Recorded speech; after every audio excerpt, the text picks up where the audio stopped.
आग बरसा दे, फिर से तूफान आने दे। तेरी महिमा से, तेरे सामर्थ्य से फिर से तू अभिषेक कर दे।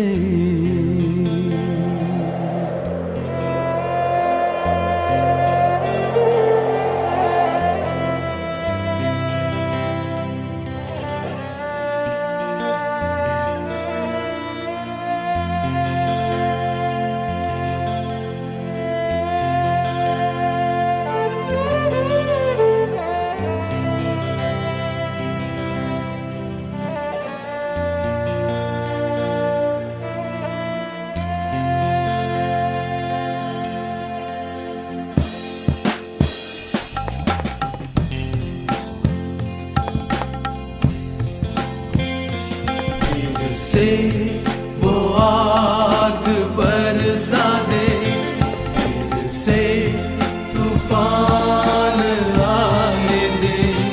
तेरी महिमा से, तेरे सामर्थ्य से फिर से तू अभिषेक कर दे।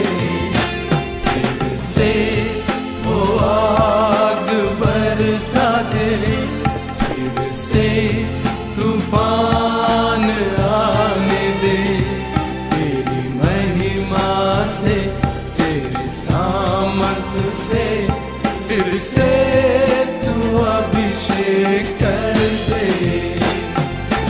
आ पवित्र आत्मा, आ पवित्र आत्मा, आ पवित्र आत्मा, आ पवित्र आत्मा, आ पवित्र आत्मा, आ पवित्र आत्मा।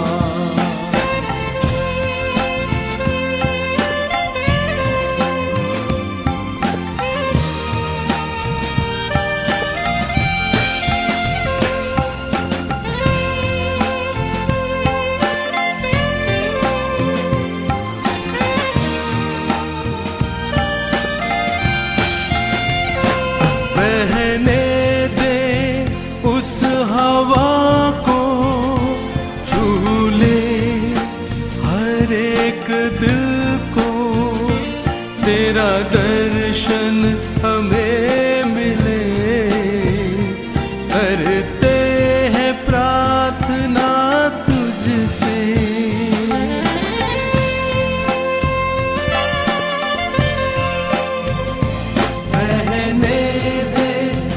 उस हवा को, झूले हर एक दिल को। तेरा दर्शन हमें मिले, करते हैं प्रार्थना तुझसे। तेरी महिमा से, तेरे सामर्थ्य से फिर से तू अभिषेक कर दे। तेरी महिमा से, तेरे सामर्थ्य से फिर से तू अभिषेक कर दे। आ पवित्र आत्मा, आ पवित्र आत्मा, आ पवित्र आत्मा, आ पवित्र आत्मा,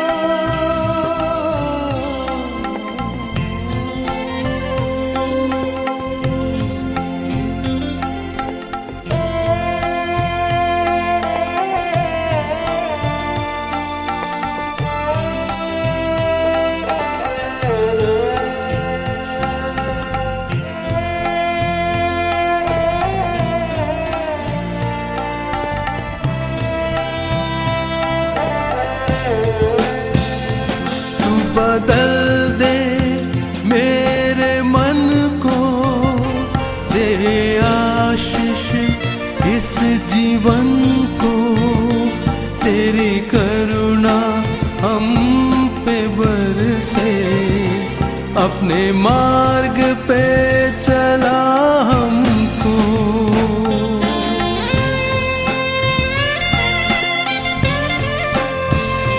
तू बदल दे मेरे मन को, दे आशीष इस जीवन को, तेरी करुणा हम पे बरसे, अपने मार्ग पे चला हमको।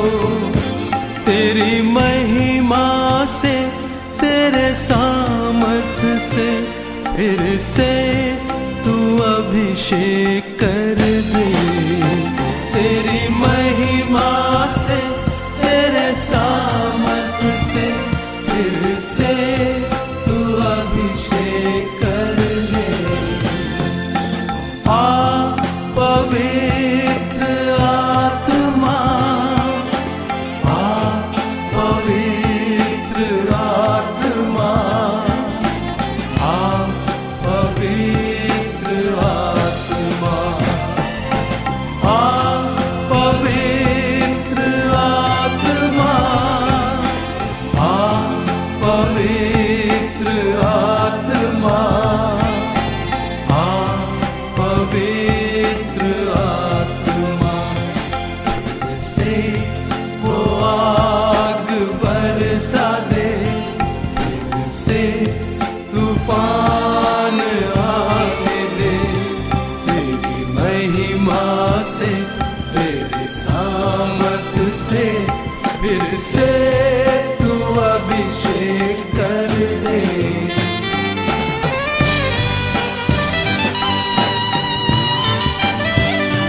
फिर से वो आग बरसा दे, फिर से तूफान आने दे, तेरी महिमा से, तेरे सामर्थ से, फिर से तू अभिषेक कर दे। आ पवित्र आत्मा, आ पवित्र आत्मा, आ पवित्र आत्मा, आ पवित्र आत्मा, आ पवित्र आत्मा, आ पवित्र आत्मा, आ पवित्र आत्मा, आ पवित्र आत्मा, आ पवित्र आत्मा, आ पवित्र आत्मा, आ पवित्र आत्मा।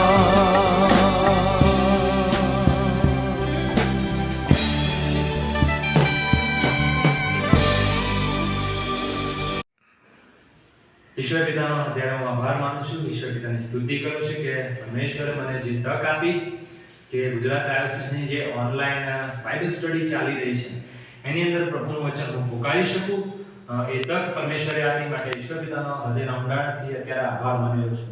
સાથે સાથે સિલ્વાન્સ ક્રિશ્ચિયન સાહેબ, આપણા બિશપ સાહેબ છે, એમનો પણ અત્યારે હું આભાર માની રહ્યો છું, અને અમારા પાળક સાહેબ દિનેશ વાઘેલા સાહેબનો પણ હું આભાર માનું છું કે મારી પર વિશ્વાસ મૂક્યો કે પ્રભુનું વચન હું પુકારી શકું, એના માટે આ બંને પાત્રોનો પણ હું અત્યારે આભાર માની રહ્યો છું। અત્યાર સુધી જે વિષયો શીખી ગયા છે એમાં આપણે આગળ વધતા પવિત્રીકરણ શું છે એ વિષયના આજે આપણે શીખવા માંગીએ છીએ। પવિત્રીકરણ શું છે એ સમજવા માટે ત્રણ એના વિભાગ પાડવામાં આવ્યા છે।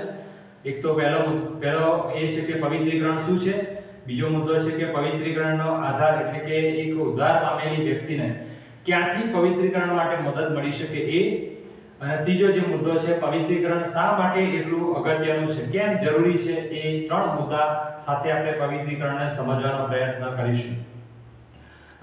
પવિત્રીકરણને સમજવા માટે જવા માટે આપણે સૌથી પ્રથમ આપણે પ્રાર્થના કરવા માંગીએ છીએ. આવો આપણે પ્રાર્થના કરીએ. ભલા પિતા, મેં તમારી સ્તુતિ કરીએ છીએ, મેં તમારો આભાર માનીએ છીએ. પિતા, વચન તમારું છે અને પિતા આ વિષય પણ તમારો છે. પિતા, તમે અમને શીખવો અને અમે તમારામાં આશીર્વાદિત થઈએ, તમારામાં અમે બળવાન થઈએ અને પિતા તમને ગમે એવું જીવન જીવી શકીએ એના માટે તમારી કૃપા અને દયા માંગીએ છીએ. તમારા હાથમાં સોંપાતા વિનંતી પ્રભુ ઈસુના નામમાં કરીએ છીએ. સાંભળો અને માન્ય કરો. આમેન. જે વિષય પસંદ કરવામાં આવે છે એ પવિત્રીકરણ. તો પહેલો મુદ્દો આપણે શીખવા માંગીએ છીએ પવિત્રીકરણ શું છે. તો મારી સાથે તમે હિબ્રુઓને પત્ર 12મો અધ્યાય અને 14મું વચન, નવા કરારનો 224 નંબરનો પેજ. હિબ્રુઓને પાઉલ પ્રેરિતનો લખેલો પત્ર 12મો અધ્યાય અને 14મું વચન.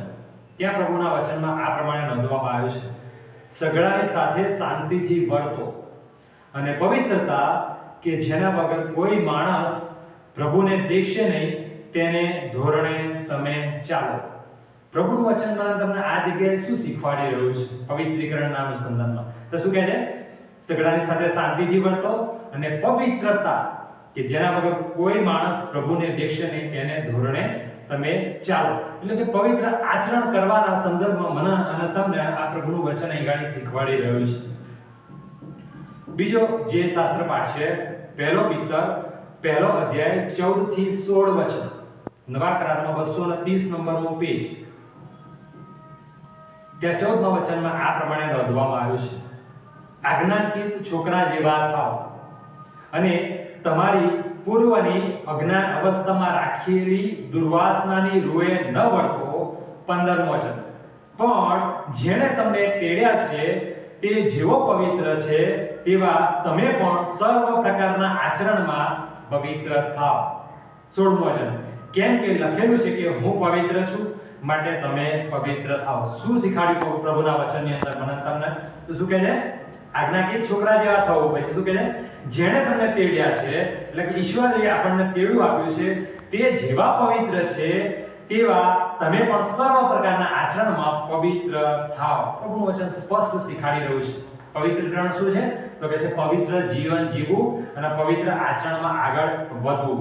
કે પ્રભુનું વચન મને તમને આજે એમ કહી રહ્યું છે કે ઈશ્વર કહે છે કે હું જેવો પવિત્ર છું એવા તમે પણ સગળા પ્રકારના આચરણમાં પવિત્ર થાઓ. હું પવિત્ર છું માટે તમે પવિત્ર થાઓ. હું અને તમે જે શીખી ગયા એ શું છે? પવિત્રીકરણ શું છે એ હું અને તમે અત્યાર સુધી શીખી ગયા. અને પવિત્રીકરણ આત્મિક જીવનનો પાયો છે બાળકો. આત્મિક જીવનની અંદર આગળ વધવા માટે અને પરિપક્વ બનવા માટે પવિત્રીકરણ એક પાયાનું કામ કરે છે બાળકો. ચાલો, બીજો જે મુદ્દો છે પવિત્રીકરણનો આધાર. એટલે એક ઉદ્ધાર પામેલી વ્યક્તિને પવિત્રીકરણની અંદર પવિત્ર જીવન જીવવા માટે કઈ કઈ જગ્યાએથી મદદ મળી શકે એ હું અને તમે આગળ શીખવા જઈ રહ્યા છીએ.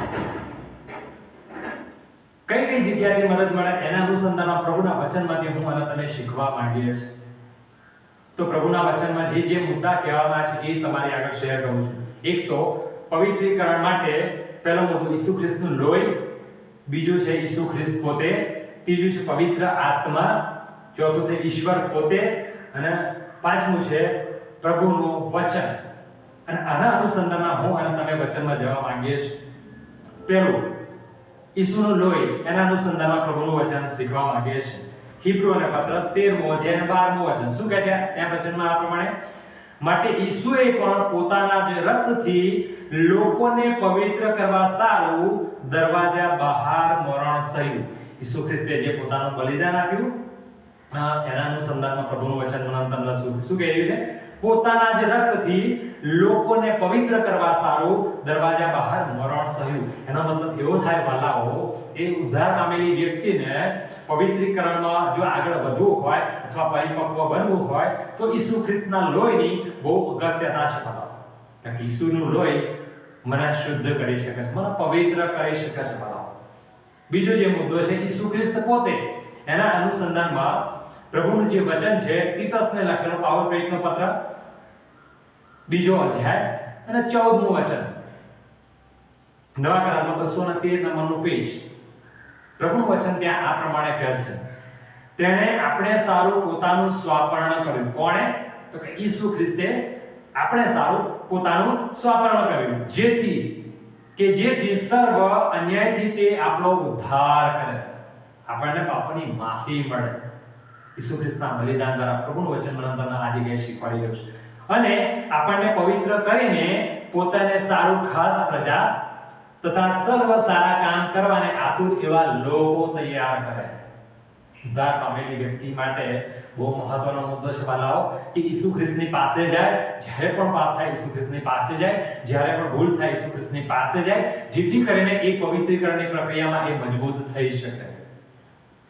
ત્રીજી જે સહાય ઉદ્ધાર પામેલી વ્યક્તિને પવિત્રીકરણ માટે મળી રહી છે, એમાં આગળ જવા માંગીએ છીએ.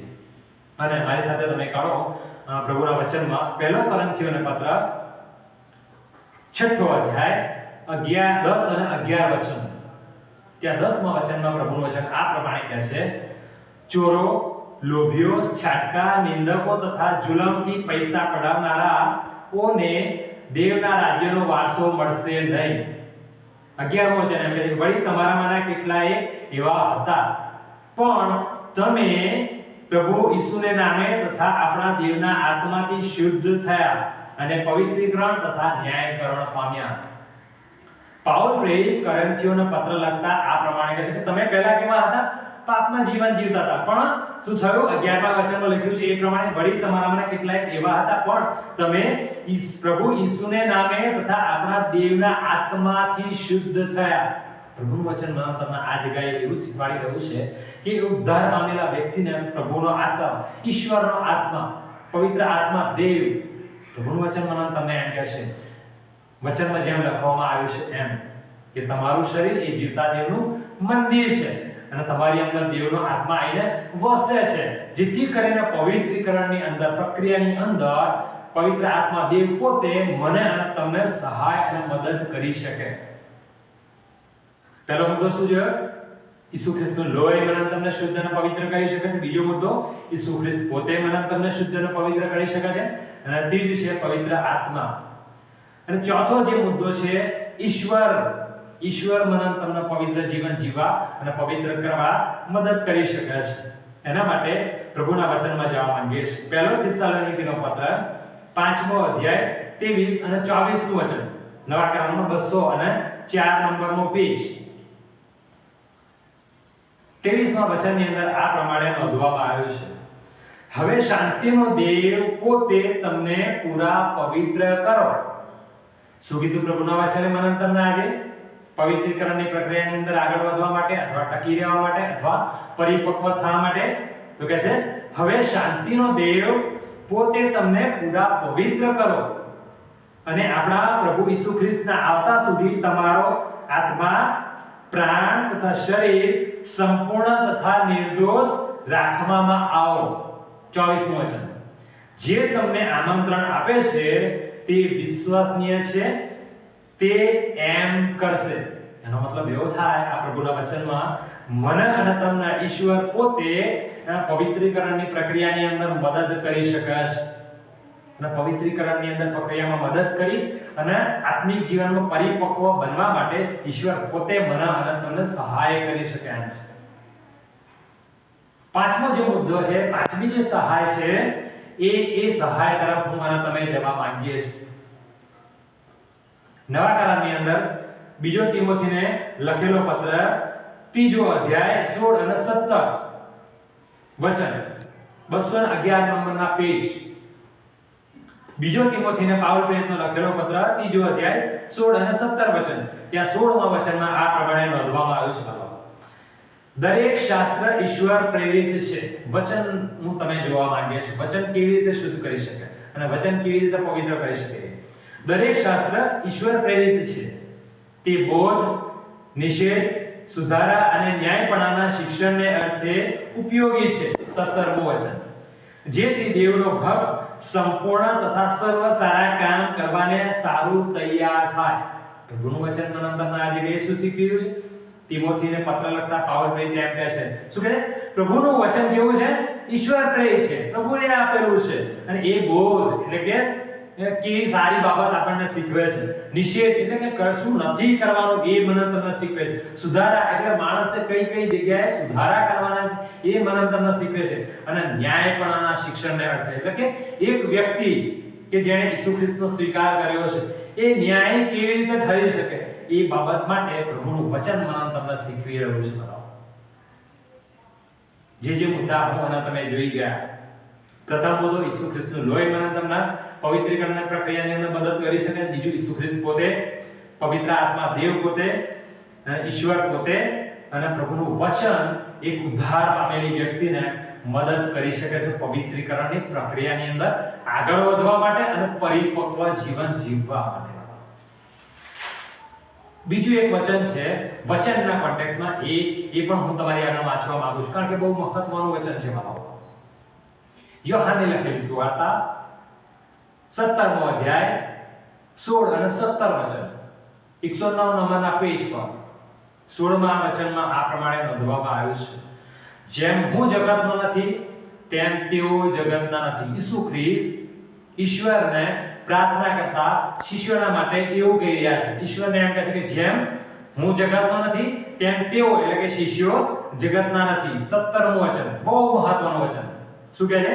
સત્યથી તેઓને પવિત્ર કર, તારું વચન સત્ય છે.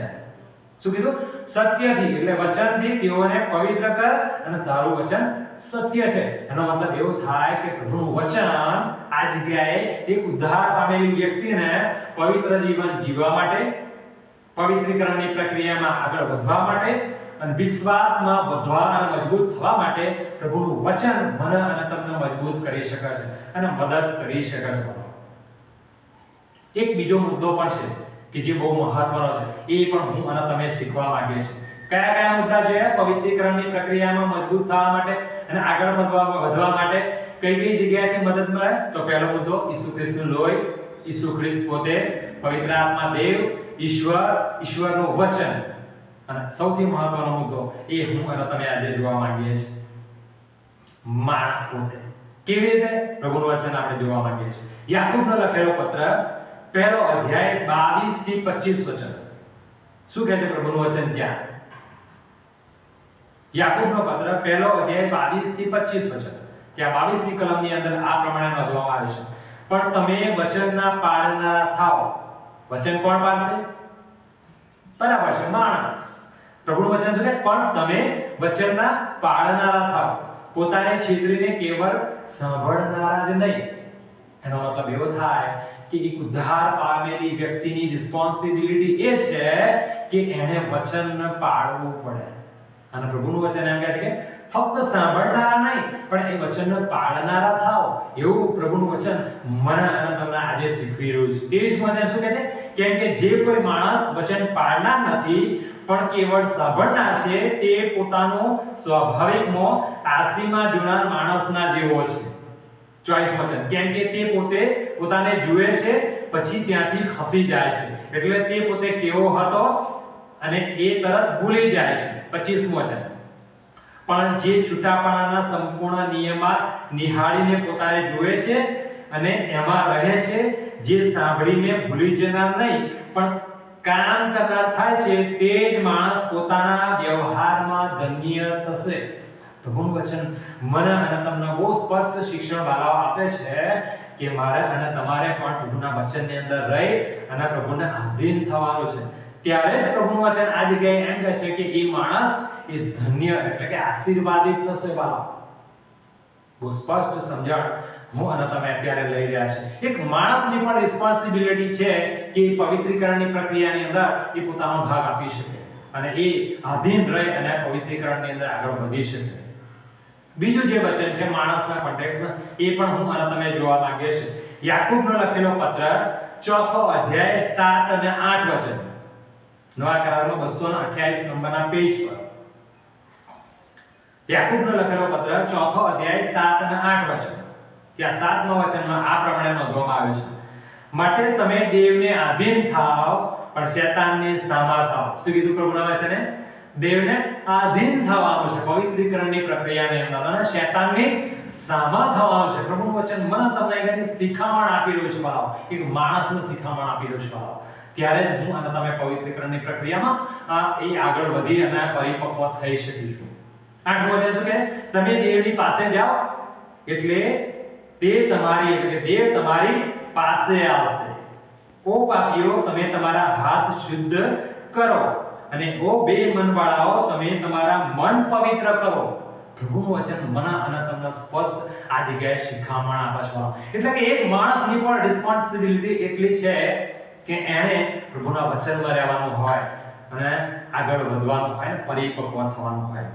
કોઈ વ્યક્તિ આટલી બધી સહાય મળે તો પણ ઘણી બધી વખત માણસ તરીકે માણસની અંદર જે પાપી સ્વભાવ છે એને લીધે ઘણી બધી વખત શિષ્યો ભૂલ કરતા હોય છે. ઘણી બધી વખત શિષ્યો અને વિશ્વાસી લોકો પાપ કરી બેસતા હોય છે. ત્યારે પ્રભુનું વચન મને તમને આ જગ્યાએ શીખવે છે. પહેલા યોહાનનો પત્ર 1લો અધ્યાય અને 9મું વચન. 1લો યોહાન 1લો અધ્યાય 9મું વચન શું કહે છે મને તમને આજે? પ્રભુનું વચન ત્યાં આગળ આ પ્રમાણે કહે છે 9મી કલમની અંદર, જો આપણે આપણા પાપ કબૂલ કરીએ તો આપણા પાપ માફ કરવાને તથા આપણને સર્વ અન્યાયથી શુદ્ધ કરવાને તે વિશ્વાસુ તથા ન્યાયી છે. એનો મતલબ એવો થાય વાલાઓ કે જો કોઈનાથી ભૂલ થઈ જાય છે, વિશ્વાસના જીવનની અંદર ભૂલ થઈ જાય છે, તો પ્રભુનું વચન મને તમને આ જગ્યાએ એ ઉત્તેજન આપે છે અને બળ આપે છે કે આપણે ઈશ્વરની પાસે જઈએ અને ઈશ્વર આપણને માફ કરી શકે છે. એનો મતલબ એવો નહીં કે જાણી જોઈને પાપમાં પડ્યા પાથર્યા રહેવું. એનો મતલબ કંઈ પણ એ રીતે એવો થતો નથી વાલા. પણ એ પવિત્રીકરણની પ્રક્રિયાની અંદર હું અને તમે આગળ વધી શકીએ એના માટે ઈશ્વર મને અને તમને સહાય કરે છે વાલા. હવે ત્રીજો મુદ્દો શીખવા માંગીએ છીએ. પવિત્રીકરણ શા માટે અગત્યનું છે? કોઈ એક વ્યક્તિ માટે, એક વિશ્વાસી વ્યક્તિ માટે, અથવા તો પોતાની જાતને એમ કહેતો હોય કે હું શિષ્ય છું ઈસુ ખ્રિસ્તનો, એના માટે શા માટે પવિત્રીકરણ જરૂરી છે? તો પ્રભુના વચનમાંથી આપણે શીખવા માંગીએ છીએ. નવા કરારમાંથી 1 થેસલોનિકીનો પત્ર, 1લો થેસલોનિકીનો પત્ર 4થો અધ્યાય અને 3 થી 5 વચનમાં હું અને તમે જવા માંગીએ છીએ. ત્યાં પાઉલ પ્રેરિત થેસલોનિકીને લખતા આ પ્રમાણે કહે છે. 3જું વચન, કારણ કે દેવની ઈચ્છા એવી છે કે તમારું પવિત્રીકરણ થાય. એક ઉદ્ધાર પામેલી વ્યક્તિ માટે શું પ્રભુનું વચન મને તમને આજે શીખવી રહ્યું છે? દેવની ઈચ્છા એવી છે કે મારું અને તમારું પવિત્રીકરણ થાય. પછી આગળ શું કહે છે? એટલે કે તમે વ્યભિચારથી દૂર રહો. સૌથી મહત્વનો વિષય, વ્યભિચારથી દૂર રહો. 4થી કલમ. અને તમારામાંનો દરેક દેવને ન જાણનાર વિદેશીઓની પેઠે વિષય વાસનામાં નહીં. 5મું વચન, પણ પવિત્રતામાં તથા માનમાં પોતાનું પાત્ર રાખી જાણે. પ્રભુનું વચન મને અને તમને આ જગ્યાએ પવિત્રીકરણ શા માટે જરૂરી છે એ શીખવી રહ્યું છે. શા માટે જરૂરી છે? તો કે દેવની ઈચ્છા એવી છે, એ દેવ કે જે આખી સૃષ્ટિના માલિક છે, એમની ઈચ્છા એવી છે કે હું અને તમે એ પવિત્રીકરણની પ્રક્રિયામાં આગળ વધીએ અને મજબૂત રહીએ. જો માણસની ઈચ્છા ખાલી હોત ને કે પવિત્રીકરણ થાય તો કદાચ ના કરીએ તો ચાલે, પણ હું અને તમે આ મરણ પછી ઈશ્વરની સાથે અનંત કાળમાં સદાકાળ એમની સાથે રહેવાના છે. એમની ઈચ્છા એવી છે, માટે દરેક વિશ્વાસીનું અને દરેક શિષ્યનું પવિત્રીકરણ થવું જોઈએ. ફરીવાર એ વચન વાંચવા માંગીશ. શું કહે છે 3જું વચન? કારણ કે દેવની ઈચ્છા એવી છે કે તમારું પવિત્રીકરણ થાય. માટે વાલાઓ, ભાઈ બહેનો, બહુ અગત્યની બાબત એ છે કે એ હું અને તમે જો પોતાની જાતને એમ કહેતા હોય કે હું વિશ્વાસી છું અથવા તો હું ઈશ્વરનો શિષ્ય છું, તો મારું અને તમારું પવિત્રીકરણ થવું જોઈએ. અને તો જ ખરા અર્થમાં તારણ મહત્વનું બને છે. બીજું એક વચન છે, એમાં પણ હું અને તમે જવા માંગીએ છીએ. 2 તિમોથીનો પત્ર 2જો અધ્યાય 21મું વચન. 2 તિમોથી 2જો અધ્યાય 21મું વચન 210 નંબરના પેજ પર. શા માટે પવિત્રીકરણ જરૂર છે એ હું અને તમે શીખવા માંગીએ છીએ. પહેલો મુદ્દો તો દેવની ઈચ્છા એવી છે કે પવિત્રીકરણ થવું જોઈએ. બીજો મુદ્દો હું અને તમે શીખવા માંગીએ છીએ. ત્યાં પ્રભુના વચનમાં આ પ્રમાણે લખવામાં આવ્યું છે, એ માટે જો કોઈ પાછલાથી પોતાને દૂર રાખીને શુદ્ધ રહે તો તે ઉત્તમ કાર્યને સારું પવિત્ર કરેલું, સ્વામીને ઉપયોગી તથા સર્વ સારા કામને માટે તૈયાર કરેલું પાત્ર થશે. પ્રભુનું વચન મને તમને શું શીખવાડી રહ્યું છે પવિત્રકરણ માટે? તો કે છે પાછલાથી પોતાની જાતને દૂર રાખીને શુદ્ધ રહે. તો શું કહે છે? ઉત્તમ કાર્યના માટે. દેવનું જે ઉત્તમ કાર્ય શું છે? દેવનું ઉત્તમ કાર્ય, પ્રભુનું ઉત્તમ કામ શું છે? તો કે છે આ જગતની અંદર જે આત્મા ખોવાયેલા છે એમને બચાવવા. એ ઉત્તમ કાર્ય છે. તો ઉત્તમ કાર્યને માટે સારું પવિત્ર કરેલું તથા સ્વામીને ઉપયોગી, ઈશ્વરને ઉપયોગી તથા સર્વ સારા કામને માટે તૈયાર કરેલું પાત્ર થશે. એનો મતલબ એવો થાય વાલાઓ કે આ પવિત્રીકરણની પ્રક્રિયામાં હું અને તમે જ્યારે રહીએ છીએ ત્યારે પ્રભુનું વચન મને તમને આ જગ્યાએ દૂર શીખવાડી રહ્યું છે કે હું અને તમે દેવના મહિમા માટે ઉપયોગી પાત્ર બની શકીએ છીએ વાલાઓ. આ બહુ મહત્વનો મુદ્દો છે. એક ઉદ્ધાર પામેલી વ્યક્તિએ કાં તો પછી એવું કહેતો હોય કે હું ઈશ્વરનો શિષ્ય છું, હું ઈસુ ખ્રિસ્તનો શિષ્ય છું, તો એના માટે આ મહત્વના વિષય છે. ચાલો અમુક મુદ્દાઓ પણ જે નોંધવામાં આવ્યા છે એ તરફ પણ હું તમારું થોડું ધ્યાન દોરવા માંગુ છું પવિત્રીકરણના સંદર્ભમાં. આ પવિત્રીકરણ છે ને એક પેનફુલ પ્રોસેસ છે બાળકો. એની અંદર વેદના રહેલી છે, એની અંદર સતાવણી રહેલી છે, એની અંદર કસોટી રહેલી છે, એની અંદર પરીક્ષણ રહેલું છે, એની અંદર તંગી રહેલી છે, એની અંદર ભરપૂરી રહેલી છે, એની અંદર બીમારી રહેલી છે, એની અંદર તંદુરસ્તી પણ રહેલી છે. આ બધી બાબતો એની અંદર ઇન્ક્લુડ છે. એટલે એક વ્યક્તિ જ્યારે પવિત્રીકરણ પામે છે, અંદર એન્ટર થાય છે, ત્યારે સતાવણી, કસોટી, પરીક્ષણ, વેદના, તંગી, ભરપૂરી, બીમારી અને તંદુરસ્તી આ બધું પણ આવે છે. એક વિશ્વાસી વ્યક્તિ માટે આ બહુ મહત્વનો વિષય છે. આ બધી બાબતો અંદર આવે છે. હું તમને એક બાબત કહેવા માંગુ છું. તમારી આજુબાજુ કોઈ પણ વસ્તુ હોય એની તરફ તમારું ધ્યાન તમે કેન્દ્રિત કરો. કોઈ પણ વસ્તુ કે જેનો તમે ઉપયોગ કરતા હોય તો તમારી પાસે એનો ઉપયોગ એને તમે જુઓ. હું અત્યારે એવું કહું કે આ પેન છે, પેન આટલી સુંદર કેમ છે, અથવા પેનનો આટલો ઉપયોગ કરી શક્યો છું, બરાબર? કેમ કેમ ઉપયોગ કરી રહ્યો છું, અથવા આટલી સુંદર કેમ છે? હું તમને કહેવા માંગુ છું કે એ પેનફુલ પ્રોસેસમાંથી બહાર આવી છે. દરેક વસ્તુ કે જેનો આપણે ઉપયોગ કરતા હોય અથવા તો એ સુંદર હોય એ કંઈક ના કંઈક રીતે એ પેનફુલ પ્રોસેસમાંથી પસાર થઈ હોય. ચાહે કદાચ એ મોબાઈલ હોય અથવા ચશ્મા હોય કે ટેબલ હોય કે ખુરશી હોય, દરેક વસ્તુ કે જેનો આપણે ઉપયોગ કરીએ છીએ અથવા તો એ સુંદર છે એ પેનફુલ પ્રોસેસમાંથી પસાર થાય છે. અને એક્ઝેક્ટ પવિત્રીકરણ એવું જ છે એક વિશ્વાસી વ્યક્તિ માટે. જ્યારે એ પેનફુલ પ્રોસેસમાંથી એ વ્યક્તિ બહાર આવે છે અને આગળ વધે છે ત્યારે સ્વામીને ઉપયોગી અને એનો એ સુંદરતા આવે છે. પ્રભુનું વચન જેમ લખે છે એમ કે નવા જીવનમાં આગળ વધે છે, એ નવો બને છે બાળકો. જ્યારે એ પવિત્રીકરણની પ્રોસેસમાંથી પસાર થાય છે ત્યારે એ નવો બને છે અને સ્વામીને ઉપયોગી એવું પાત્ર બને છે બાળકો. એક્ઝેક્ટ એવું. બીજો એક મુદ્દો કહેવા માંગુ છું. ભૌતિક આશીર્વાદો પુષ્કળ હોવા એ વાતની ગેરંટી નથી કે આપણું પવિત્રીકરણ બરાબર ચાલી રહ્યું છે. આ પણ પાછું જોખમ છે. એ પણ આપણે કાળજી રાખવી પડે. ઘણી બધી વખત અમેરિકાના કેનેડાના વિઝા આવી જાય તો વ્યક્તિને એવું થાય કે આપણે બરાબર છે. એવું નથી વાળો, એવું નથી વાળો. પણ પવિત્રીકરણની અંદર હોવું એ બહુ અગત્યની બાબત છે. આ પવિત્રીકરણની પ્રક્રિયાની અંદર 100% ઈશ્વરની સહાય અને 100% માણસની ઈચ્છા હોવી જોઈએ. આ શુદ્ધિકરણની પ્રક્રિયા છે બનાવો અને આ લાઈફ ટાઈમ ચાલે છે બનાવો. જે કોઈ પોતાની જાતને એમ કહેતો હોય કે હું શિષ્ય છું અથવા વિશ્વાસી છું તો એના માટે આ પવિત્રીકરણની પ્રક્રિયા એ ફરજિયાત છે. આનો કોઈ પર્યાય છે નહીં, બીજો કોઈ ઓપ્શન છે નહીં. આની અંદરથી પસાર થવું જ પડશે અને આ તો લાઈફ ટાઈમ ચાલતી આ પ્રક્રિયા છે બનાવો. આની અજ્ઞાનતાના લીધે ઘણા બધા લોકો બેકસ્લાઇડ થાય છે અથવા તો ખોટી દિશામાં જઈ શકે છે. એક સેવકના શબ્દ મને યાદ આવે છે. એ પોતાના સંદેશાની અંદર બારે ઘડીએ એ મુદ્દો કહેતા હતા કે સેવા નહીં થાય તો ચાલશે. શું કહેતા હતા? સેવા નહીં થાય તો ચાલશે, પણ પ્રભુ કદી જ અશુદ્ધ પાત્રોનો ઉપયોગ કરતા નથી. માટે જ વાલાઓ પવિત્રીકરણ અગત્યનું બની જાય છે. બાઇબલ અને સાંકડા માર્ગ તરીકે જોવે છે અને બાઇબલ અને મધ્યસ્થતા ઉચકીને પોતાનો મધ્યસ્થતા ઉચકીને ઈસુ ખ્રિસ્તની પાછળ ચાલવું એવું શીખવે છે વાલાઓ. એની અંદર વેદનાઓ રહેલી છે વાલાઓ. આનો ફાયદો શું? તો આનો ફાયદો બહુ ગજબનો છે બાળકો. એ હું તમને કહેવા માંગુ છું.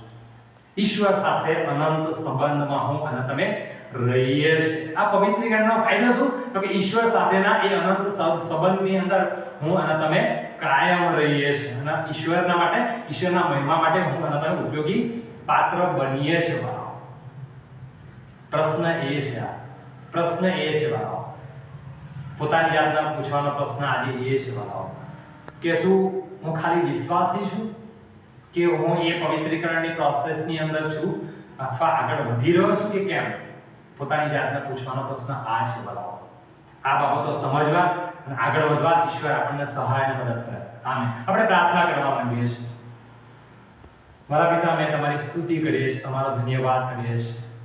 પિતા, તમારો આભાર માનીએ છીએ કે તમે અમને પવિત્રીકરણની આખી બાબતો જણાવી અને પિતા એમાં આગળ અમે ટકી રહીએ એવું તમે થવા દેજો એ પ્રાર્થના કરીએ છીએ. પિતા, એમાં ટકીને આગળ વધીએ અને પરિપક્વ અમે વિશ્વાસી બનીએ એવું તમે થવા દેજો. આ વિનંતી પ્રભુ ઈસુ ખ્રિસ્તના નામમાં કરીએ છીએ. સાંભળો, સ્વીકાર કરો પિતા. આમેન.